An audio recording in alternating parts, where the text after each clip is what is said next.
I don't know about you, but I can occasionally get a little bit stressed out. Between the depressing news headlines that we can't seem to escape, no matter whether we even watch the news, the bills, work, the never-ending to-do list, not to mention those of you with kids that have 6,000 questions and demands on your time. And that doesn't even include if you're in the middle of or recovering from a divorce or dealing with a narcissist anywhere in your life. It's kind of hard not to get a little anxious and irritable some days, or to totally lose our bleep on other days. So if your life has been screaming, chill the F out, and you have not been getting the message, you're going to love my talk today on the Starting Over Stronger podcast about yoga, the joy of painting, and other ways you can chill out even during your crazy nonstop divorce life.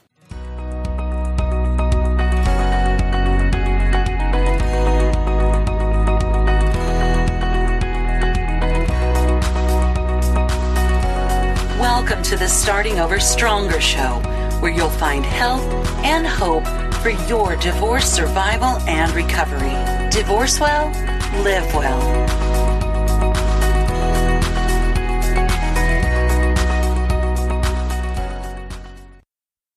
There is literally no more stressful time in life than before, during, and immediately after a divorce.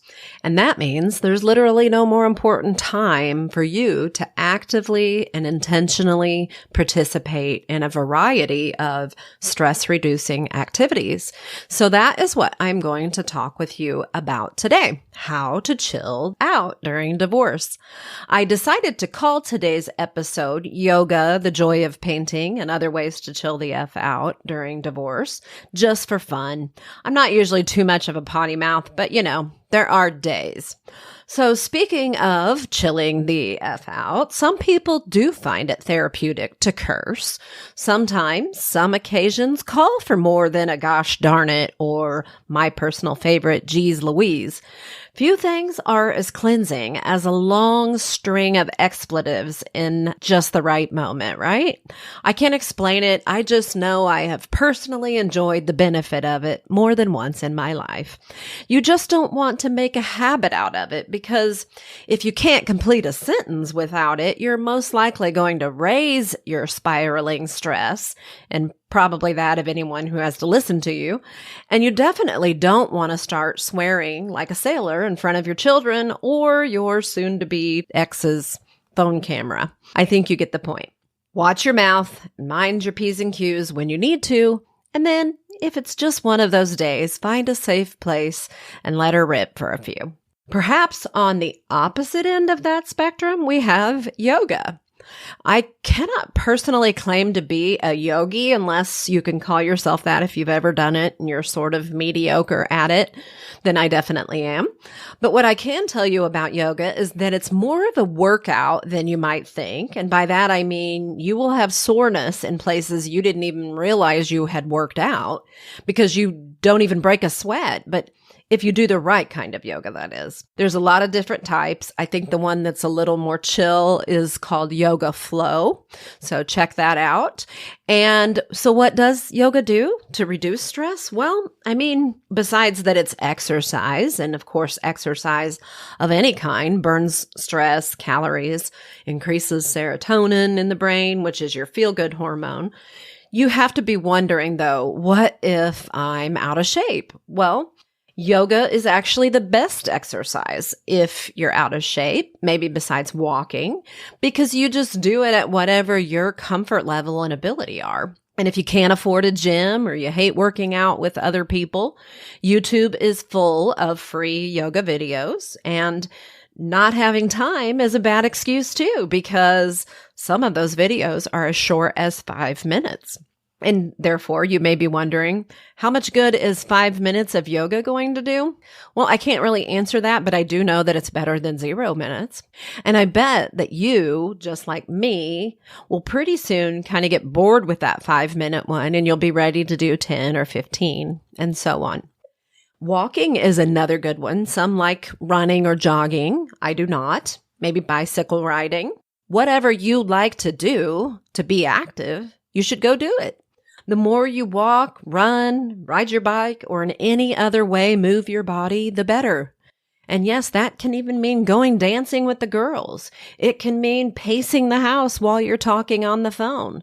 There are many ways to move your body, and a whole lot of them are fun or at least rewarding in some way. So think about the ways that you might like to move more than you currently are. One of my favorite stress reducers is a nice long hot bath. And even better if it's in my hot tub that I rewarded myself with after my divorce. Now, I realize some people like soaking more than others. That would be me. But I think it's good for everyone, even if you don't think you will like it. You can add in some Epsom salts, baking soda, a few drops of your favorite essential oils, and then it will not only feel good, but it will actually remove toxins and impurities from your body. And we already know if you're going through a divorce, you're trying to remove toxic from your life. So don't stop at your body. There's toxic in there too, right? So then how about chatting with a good friend? That's always a good way to calm down, as long as the friend you choose does actually help you calm down. They need to not spur on your angst. They need to know how to help you reframe, not spiral. They need to help you be able to get it out, but also gain some perspective so you don't just hang up the phone, roll your eyes 10 minutes later, wondering why you even called them because they obviously don't get you or your life. In moments of crises, we all face what's called fight or flight. You've probably heard of it. So let's work on having the self-awareness to recognize that is what's happening when it is, and not just give in to it and succumb to it every time. That is the emotional intelligence that I want each and every one of you to have. The ability to stop, collaborate, and listen. No, I'm not going to sing. Sorry. But just to be able to listen to yourself, to recognize what's happening. Are you in your monkey brain? Do you want to operate there? Because did you know when you're in fight or flight, blood drains from the prefrontal cortex in your brain, which means you have no rational thought. This makes it virtually impossible to learn anything new, to focus on small tasks, or most importantly, to engage effectively with other people. Because the lower parts of your brain are focused on survival and escape, the fear brain. So the last thing we want to do when our brain is hijacked and we have no rational thought is to try to have any kind of a conversation, especially with our soon-to-be ex or anyone that we have a struggle of animosity with at this season of change in our life, because it's not going to go well, right? Your divorce is almost final. Now what? Do you want to make sense of the past so you don't repeat it? Maybe you're tired of feeling ashamed for what you've allowed in your life or the mistreatment you have tolerated in your marriage, or for the fact that divorce is a part of your journey at all. Have you ever thought about making yourself a priority in your new life, but immediately worried you were being selfish? Maybe you're ready to break free of all the emotional ties to your ex and the unfulfilling or toxic relationship patterns of the past. I invite you to experience all this and more at the November 6th to 11th Starting Over Stronger retreat in the perfectly peaceful Cedar Crest Retreat Center in Pleasanton, Kansas. On your Starting Over Stronger retreat, you'll receive the rest you so desperately need, the silence and solitude, along with the tools that allow you to reflect, reframe, and reset after your divorce so you can shift away from self-defeating and limiting beliefs and behaviors. You will gain authenticity, confidence, clarity, and grace having learned my favorite proven techniques for a calmer, more centered head and heart space. And you'll be surprised how easy this transition can be and how amazing it feels. So don't miss out. Being an intimately sized venue, this event will sell out. Find out more now at www.sosretreat.com. I'm looking forward to meeting you there and transforming with you. So how can we get the most out of these conversations with friends when our amygdala is being hijacked, disabling the front part of our brain where we actually have rational thought? Well, we have to start by becoming aware of it and not letting it take you on a joyride every time. There is no joy in that ride. So be sure to choose wisely when it comes to chatting with your friends. You don't want to wear them out or rely on anyone who will keep you in fight or flight.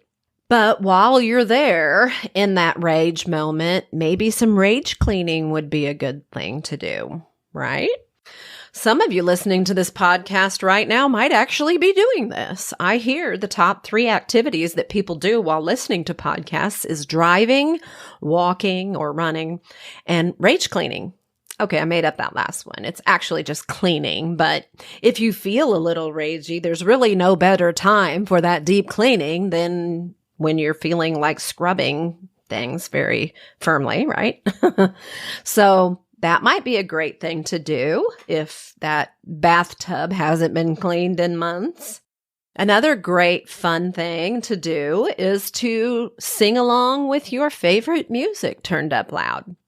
Or 80s music, which should be your favorite music because it's freaking awesome.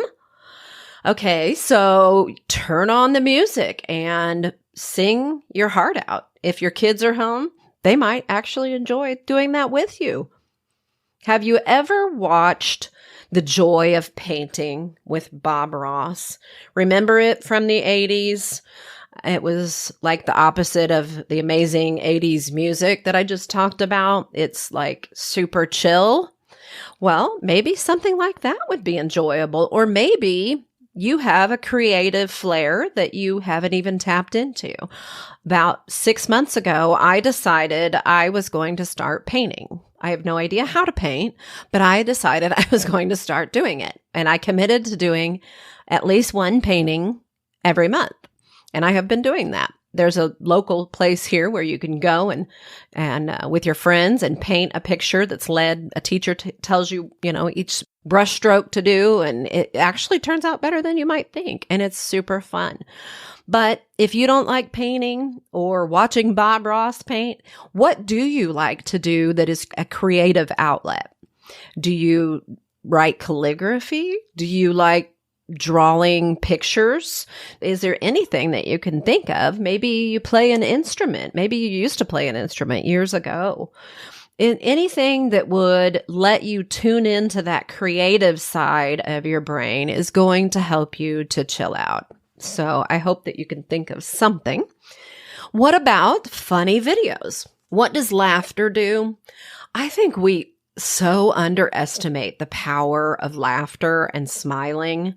Maybe funny videos aren't your thing. There's a zillion of them on all the reels and YouTube and everything. But that some people don't find them all that funny but if you do, great. If you don't, there's stand-up comedy. There's, of course, movies that are comedies. Maybe you have a really funny friend that makes you laugh. We live in a day and age where we can call up an endless number of selections from this little device we have in our hands almost nonstop to serve us with the laughter that we need anytime we need it, because laughter really does help. What's that old saying? Spoonful of sugar helps the medicine go down. So yeah, just laugh and smile more often. Figure out whatever you need to do to make that happen, because that will help you to calm down and for everything in life to feel a little bit better. Are you tired of feeling alone and stuck in your current situation? Whether you're in an unfulfilling or toxic marriage, in the middle of a messy divorce, or maybe still seeking a better life after your divorce, Starting Over Stronger has a support group for you. You'll meet weekly online with a group of women experiencing all the same pain, fears, doubts, and confusion. And you'll leave there each week feeling heard, known, and cared for. You will come to understand why you are where you are and how to move toward happiness and fulfillment, feeling supported. Don't put it off another day. Go to startingoverstronger.com now and click groups in the menu bar.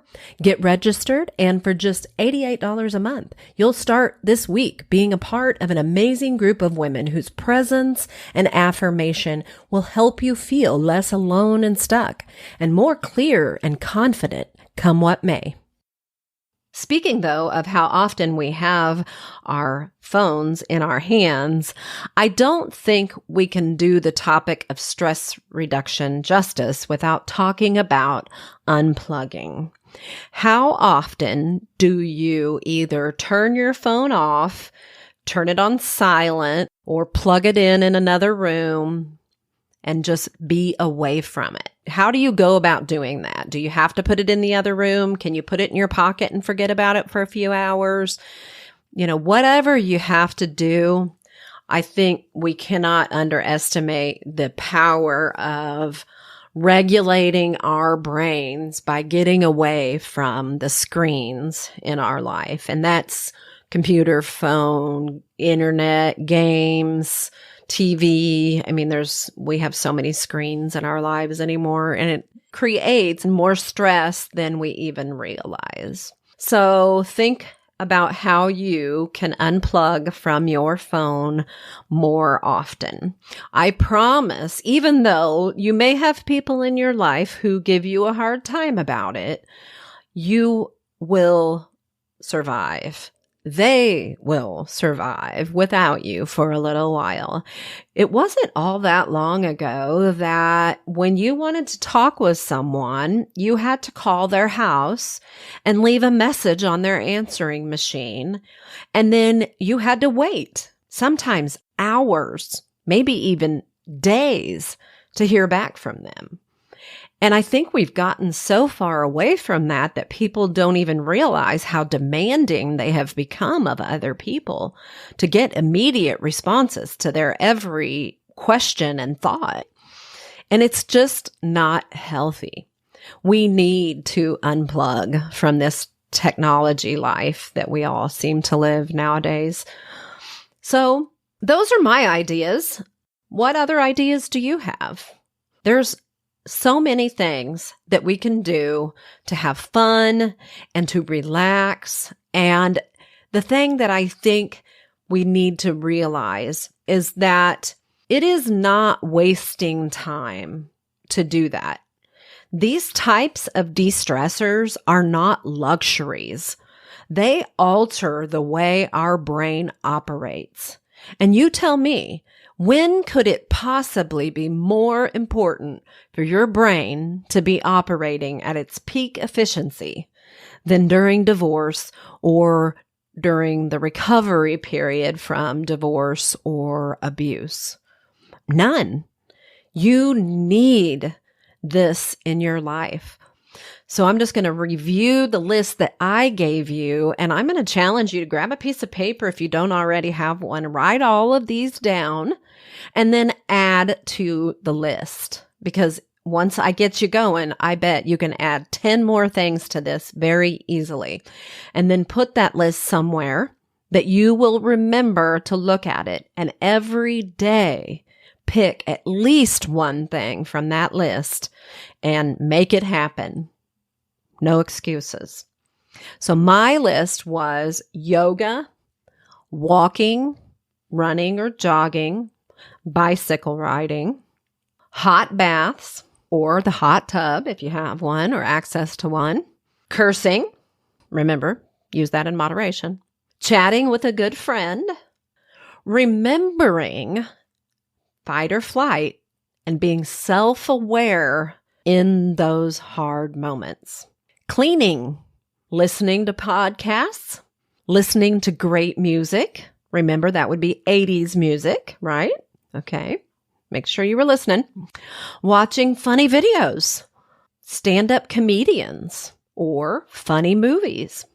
And then unplugging from all of that and just being, I didn't say this before, but being out in nature, not only unplugging, but put the phone in the house and go out of the house.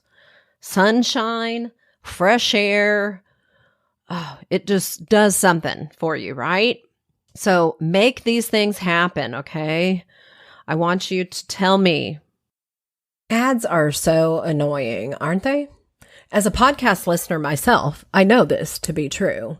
However, as a podcaster, I also know they are necessary. It takes a lot of time and expense to put together a podcast that airs every week and comes to you at no cost.